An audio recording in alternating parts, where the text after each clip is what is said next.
Welcome to the All About You podcast. My name is Sheila and I am your host.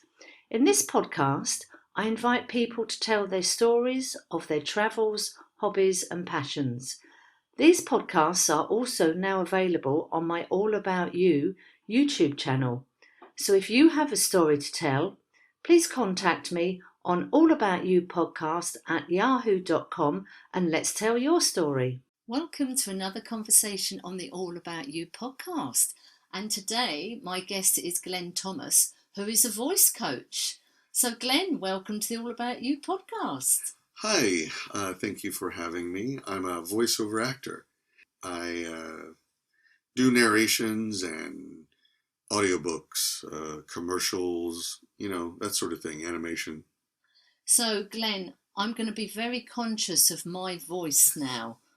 Well, I'm probably doing a podcast, so I haven't got the face for TV, but there we go. So, okay, let's start at the very beginning. So, you're from the US, now living in Valencia. Correct. I'm from the United States. I grew up in Kansas City. I moved here in August of 2019.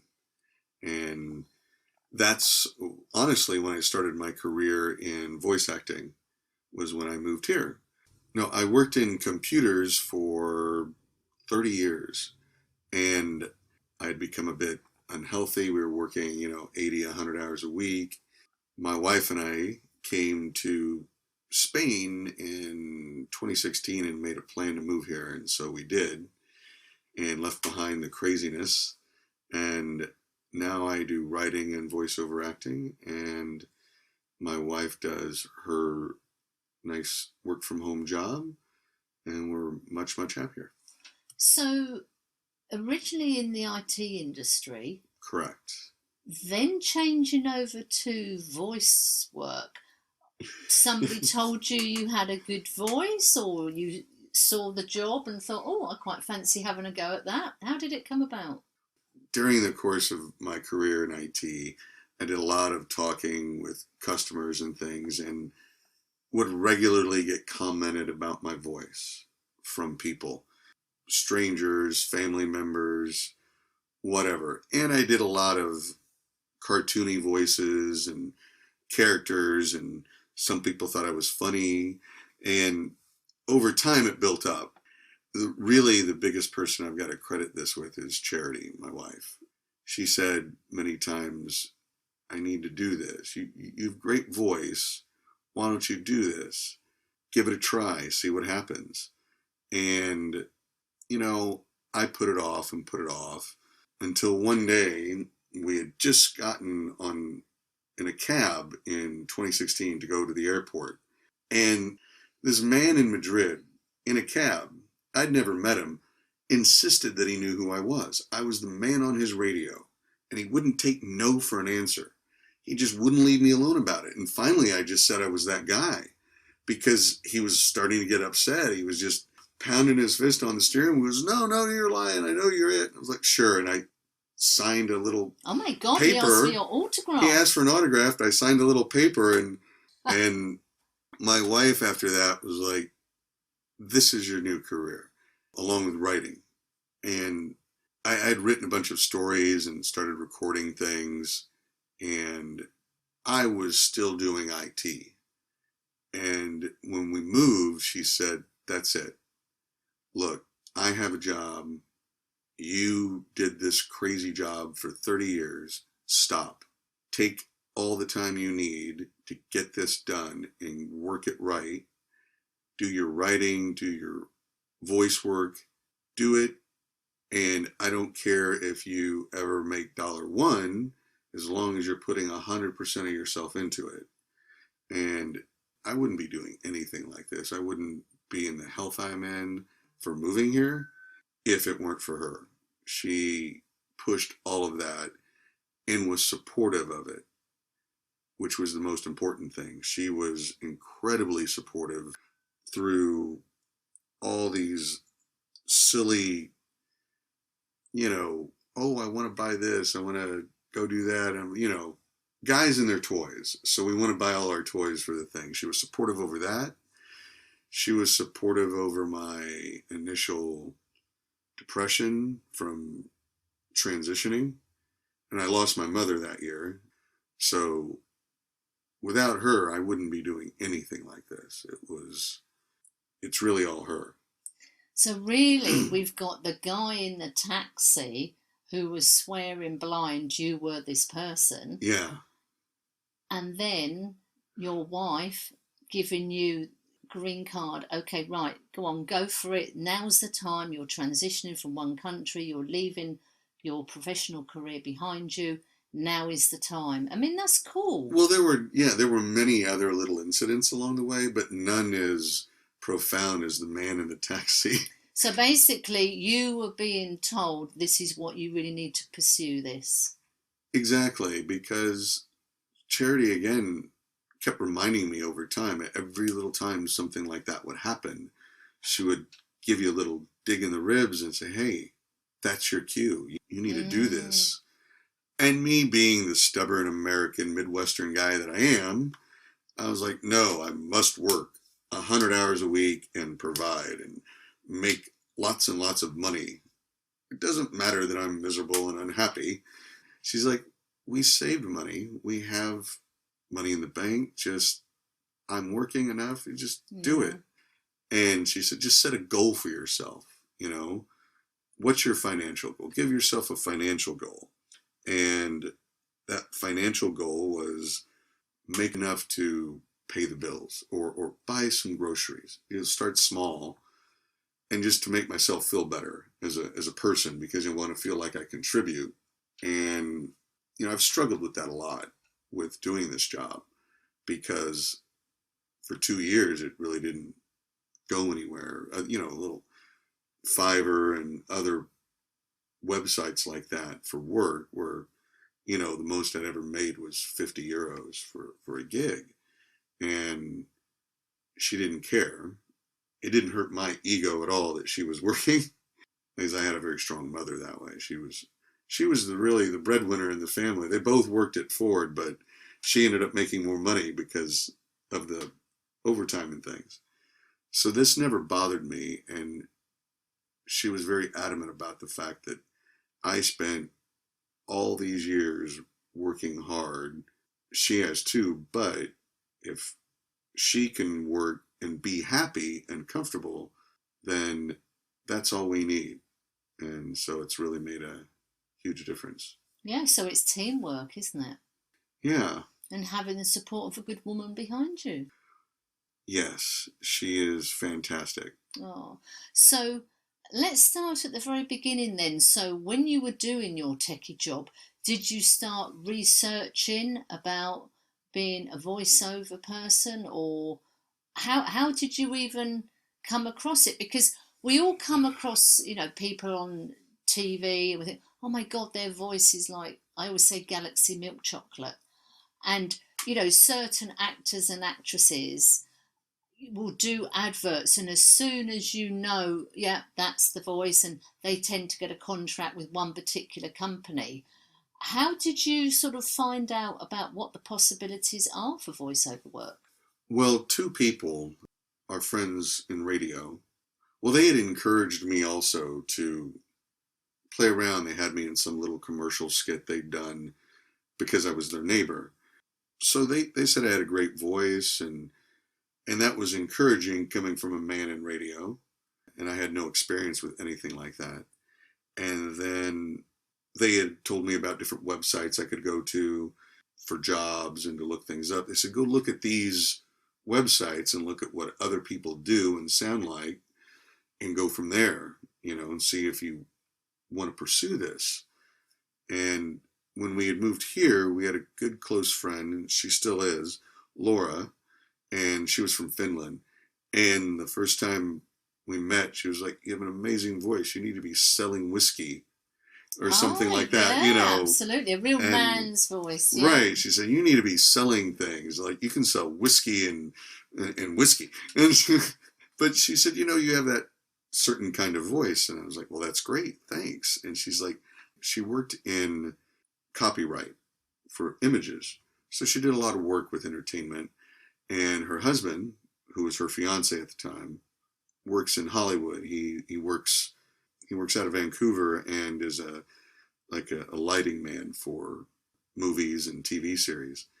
And he said also encouraged me that I should start, recording. And then he said, here's a bunch of agents and websites and information that you can go look up. And I went out, bought a interface and some microphones, and because I don't just buy one. Yeah, I have to say, we're sitting in your studio and there's a bit like NASA in here, I have to say.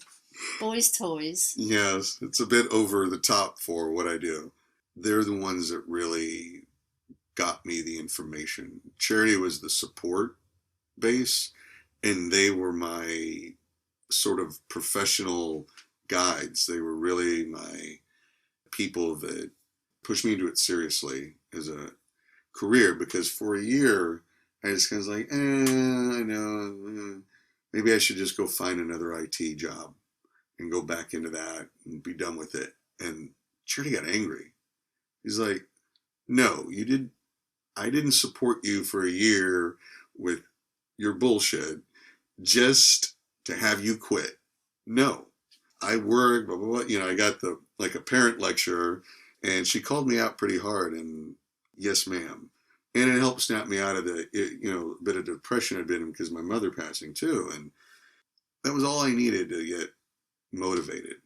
I put as much effort into it at that point as I had when I was working in IT, because when I quit, I was really half-assing it and just wallowing in my own self-pity for a good year.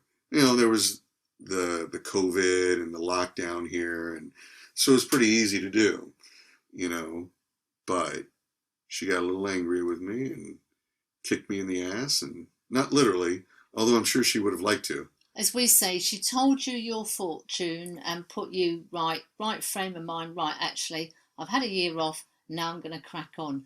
So how does it work? I mean, for example, my understanding, if somebody wants to be a singer, they'll send it used to be back in the day, demo tapes. I'm sure they just email them now and make them on their phone. So do you make sort of demo voiceovers and send them to companies?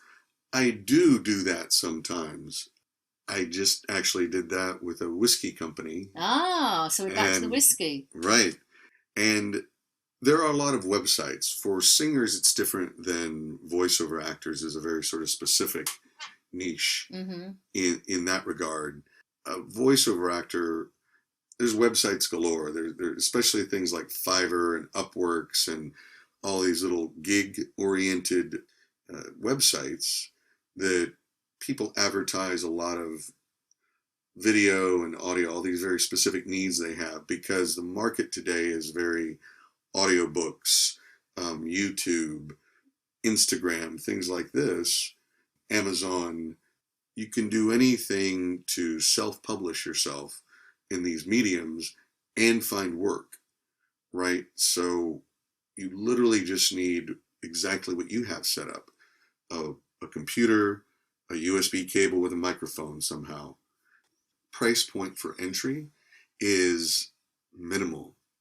I mean, you can get things secondhand that are fantastic for what you need, depending on what you're looking for. So these websites will provide you, like, I need a voice person to explain her video, right, on YouTube.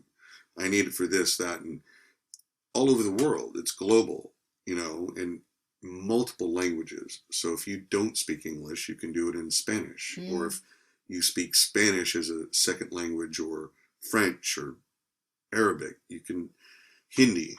There's a global call on the internet constantly for voice actors. I think it's very interesting what you say about Audible, because now people still read books. People are reading on like their ebook, their Kindle, their iPad, their tablet, etc. But Audible books is a fantastic way to consume an awful lot of books while you're travelling, commuting, lying on the beach. But not necessarily the person who's written this fabulous best-selling book is the right person to read the book as the Audible copy. And I've read many an interview where very, very famous people have written a book and they tried it and they just said, there's absolutely no way I can read my book. I'm not comfortable with it. I'm tripping over words, etc., etc. And that's when they will employ and pay, good money for someone to narrate their book. Absolutely. There's a whole website, multiple websites dedicated exclusively just to audiobooks and recruiting or requesting people to audition to read their book. So it is pretty common that authors want someone to do this for them. So let's talk about some of the gigs you have done. The good, the bad and the ugly, as I like to say. So let's start with the good ones. The good ones, I had a really nice interaction with an HR video with a company in the US. I also have one out of Chicago. I had a fantastic experience in Kansas City with a museum that they had me do some of their kiosks for. Wow, so this is all expenses. They have you for the day and give you a free machine copy. Well, I did it for money. And okay, good. And they, I got a nice, beautiful one-on-one tour of the museum. And then the other HR ones, they were very nice. It was remote, which was fantastic. Yeah, some of the negatives are... Let's look at the bad and the ugly then. Yeah. No, I guess I had some really great, wonderful experiences. I had a really nice job with a credit card company when you call a customer service, and they always, in the US, they would say, por español, primero dos. Mm-hmm. Well, I was the English version of that for something in Spain. Oh, okay. For a mobile phone company, when they, for English, please press 2. It was funny. And did you do that in one take? I would like to say I did, but I'm a bit of a perfectionist, and I probably said that 50 times the same way and listened to it. Ended up probably using the first one. So I quickly learned to, find a good voice to start with and maybe record it a few different ways with intonation, then be done, because there's a definite curve of diminishing returns as you keep going. Yes, you see that when you're watching sort of TV programs. Right. They mess it up the first time, they mess it up the second time, and then it just gets progressively worse. So do you do anything particular before you do a voiceover? Are you gargling with salt water? Are you, I don't know, not drinking coffee in the morning because that affects your voice? Well, I do tend to stay away from any alcohol beverages of any sort when I'm doing a voice, because I'll tend to slur. I drink a lot of bubbly water. Yeah. I do a lot of coughing and clearing my throat really well, so that you don't get any gravelly noises when you want. I stretch my neck out a bit. Okay. Because, your jaw muscles and everything are connected. Absolutely. And I do a lot of breathing exercises, that sort of thing. So it's about a 20-minute process. And then I'll do I have a thing that I say over and over just to get myself warmed up, a vocal exercise that Charity laughs, that says I should record it and put it up on my website. So are you going to do it for us now? Sure. This is a test of the emergency broadcast system. This is only a test. So I repeat that over and over till I'm relaxed. Because I've noticed when you do editing of a podcast, and it's always me and the guest, it's very interesting. You notice the language you use, and I've learnt this over the year, you use crutch words, because Correct. Apparently I say things like amazing and brilliant very often. And you learn an awful lot about your vocabulary you use on a daily basis when you're doing podcasts. You become very conscious of your tonality when you're editing, because you're looking at the shapes of words. You're looking at, are you stringing out the word and making it long, or are you, pip, tip? It's very short and sharp. So it's a very interesting process doing the editing of a podcast. So with your voice, are you very conscious about looking after your voice? I am now. I was Okay. not always, but especially now that I'm doing this professionally, getting paid, and I do worry about, like, if I'm catching a cold, I always worry about if my voice is getting scratchy, if my throat starts to itch. So I tend to really, more so than I ever had in my life, very much pay attention to even what I'm eating, what I drink, everything. So I even gave up smoking like about 4 years ago as one of the first steps in trying to take care of my voice. Back when it was just an idea of doing this. Well, okay, so stopping smoking wasn't necessarily just about my voice, but I take a lot of care with and consciousness about what sort of thing will affect that. Especially if I'm going to a concert or something, I got to be aware that I can't yell all day and that sort of thing. If you've been out with friends the night before, you've been in maybe in a noisy bar or a concert, and you've literally been shouting all night, the next day you can feel the strain on the vocal cords. Your mouth just feels so uncomfortable. And if you're doing voiceover work for a job, or you're a singer, or TV, that sort of thing, you really need to look at your lifestyle, what you're eating, you're drinking. For example, air conditioning apparently is lethal for singers. It's too dry and it dries out the vocal cords. The winter here is the worst for me because we have to keep the doors shut with artificial heating, and it does tend to make it very difficult. I don't use my voice as much as it might be hard for some people that know me to believe. I spend, days here and there trying not to talk to anybody or talk as little as possible because, one, I'm a bit exhausted. It sounds silly, but when you speak into a microphone for 4 hours, you're using muscles you don't normally use, believe it or not, with your chest and your neck and everything else. But you're using muscles you don't normally use, and it becomes a bit physically exhausting as well as mentally, because it's a bit like work, because it is. And you need that break, just like you need any kind of break if you're a bodybuilder or a runner. You need to take a bit of care of your muscles. It's also, whenever we've ever had to read, I don't know, at school you had to read a paragraph, you have to read a poem, you have to read a story.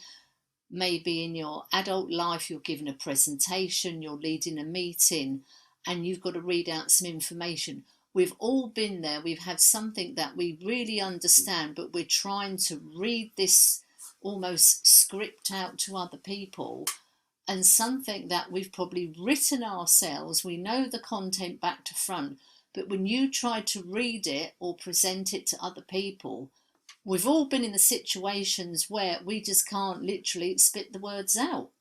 I run into being tongue-tied periodically, like right now, a little bit.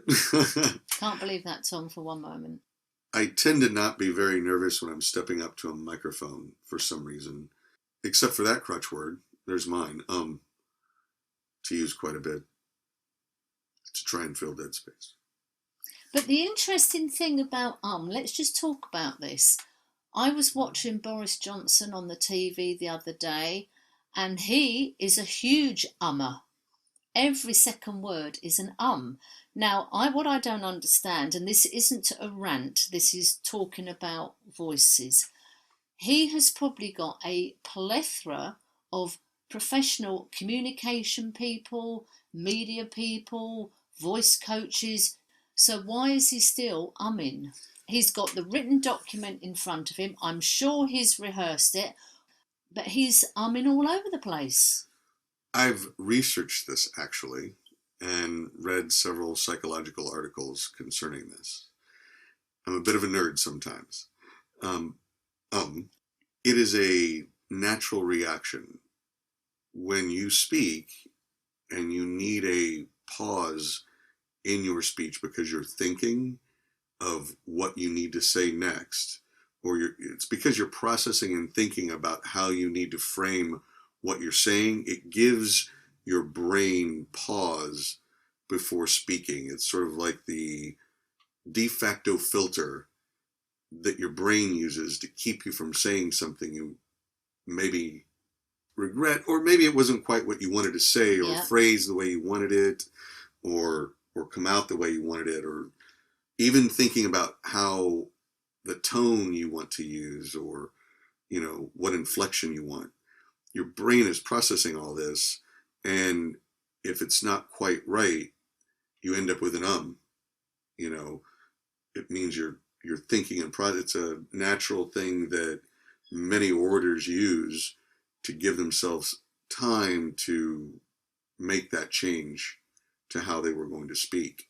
Now, it's 90% of the time when you see someone saying and they've got the script, they've got the teleprompter, everything, it's not because they're concerned about the words, they're concerned about their brain is stumbling over how they want to express those words and what sort of tone they want it to come across in. At least that's what I read in Psychology Today. I can understand that, but I just think for somebody who has got these plethora of professional people, and you can't tell me somebody just said, okay, you're going to go up to the lectern, here's what you're going to say, and it's, do it in one take. I cannot believe for one moment.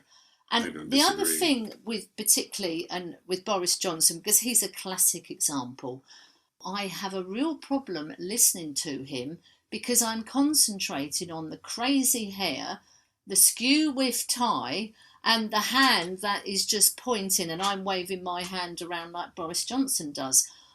I'm looking at this crazy hair, the skew with tie, and the hand waving. I couldn't tell you a single thing he has said because I'm so distracted. Right. And when you look at these people who teach you about presentation skills, and we've all at some point at work had to go and do a presentation course. Do not play with your hair. Do not pace up and down. Do not wear jangly bracelets. These things are just basic. And somebody who is probably in front of the media every single day still gets it so wrong. And it's not an attack on Boris Johnson as such, forgive me, but he's a prime example of what we're talking about, presenting verbal information to millions. It's a visual thing, so you need to make sure you're not going to distract your audience because of how you look, because you're delivering life or death information, or very important information. I completely agree. I'm just as dumbfounded as you are. I see this all the time in the United States. There politicians, or anyone for that matter, that is in front of the camera on a regular basis or in front of the microphone, you would think would have a better polished speech. Yeah, I mean, the media training they get is top notch. Right. And so you can only go so far with certain individuals, I guess. Oh, that is very diplomatic. That is very diplomatic. Some people you just at a certain point it becomes a choice of theirs and not necessarily their handlers. But I absolutely agree, the distraction of video, that's why I'm not in video. And it's more difficult with video, I think. I go back to an old thing, Nixon used to complain back in the 60s, the very first televised presidential debate held at Hofstra University between Nixon and Kennedy. Well, Nixon looked horrible. He had no idea TV was brand new. He was sweating. He didn't have makeup. His rating, his popularity dropped like a rock after that televised debate. And it was all due to the way he looked and presented on camera. Now in a radio address and his speeches, he did fantastic. up until this point, right? And Kennedy got on and, well, he was handsome, articulate, and knew how to use the camera. And it makes a big difference. You know, we like to think that we're a bit altruistic in our ideology when it comes to politics and that sort of thing, but even they are able to give us the razzle dazzle, you know, with the right haircut and the right smile and charm you through television, which is, I think, no different than today, only maybe, you know, a haircut would help. I mean, the career opportunities available now with technology is phenomenal. So, if anybody is thinking, actually, I've got quite a nice voice, I might fancy doing voiceover work, what would your advice be to that person? I would tell them to get a beginner microphone. Don't spend a ton of money, because quite frankly, if you have a good interface, that's all you really need. Get a space. That's the other thing. You don't need an expensive set of software. You can use Audacity. It's free. That's a very, very popular one that's free and quite good for voice work. So you get those two things, and you just need a space. You know, you can use a closet. I mean, I started using a closet. Just put a bunch of blankets around the closet, step in and hit record, and you'd be amazed at the quality that you can have with the right interface, even just a €100 microphone and quiet padded blanket closet. I mean, I've got a great story about this. During the pandemic, Kylie Minogue was in the middle of producing her album, and basically the world stopped. So she, like the rest of us, ordered a load of kit off of Amazon, got her team to say, right, you need to order this, this, and this. Over the phone, they told her how to put it all together, and basically she was sitting on the floor, duvet over her head, had plugged everything correctly, and knocked off a couple of songs for her album. It's amazing. You know, you used to have to go to Sun Records in Memphis, you know, in person to do a recording that you'd want. But now you can do it in your own living room.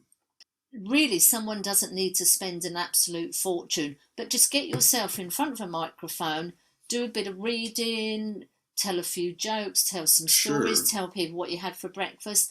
Just get used to recording your voice and just Absolutely. seeing how it goes. Get used to your software, get used to your editing, you know, play with the interface, play with distance.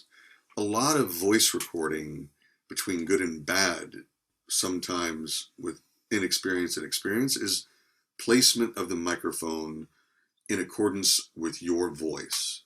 If you have a loud projected voice, you may stand further back. If you have a soft voice, you want to sound brighter, you may stand closer. You know, the room, all these sort of things. So you play with your settings a bit to see what makes you sound best. Because I'm pretty sure that even Elton John does a little editing for his microphone. So, Glenn, it's been absolutely fascinating, an insight into the world of voiceovers. I've learned a hell of a lot. So thank you for being a guest on the All About You podcast. Thank you very much for having me. It's been an honor.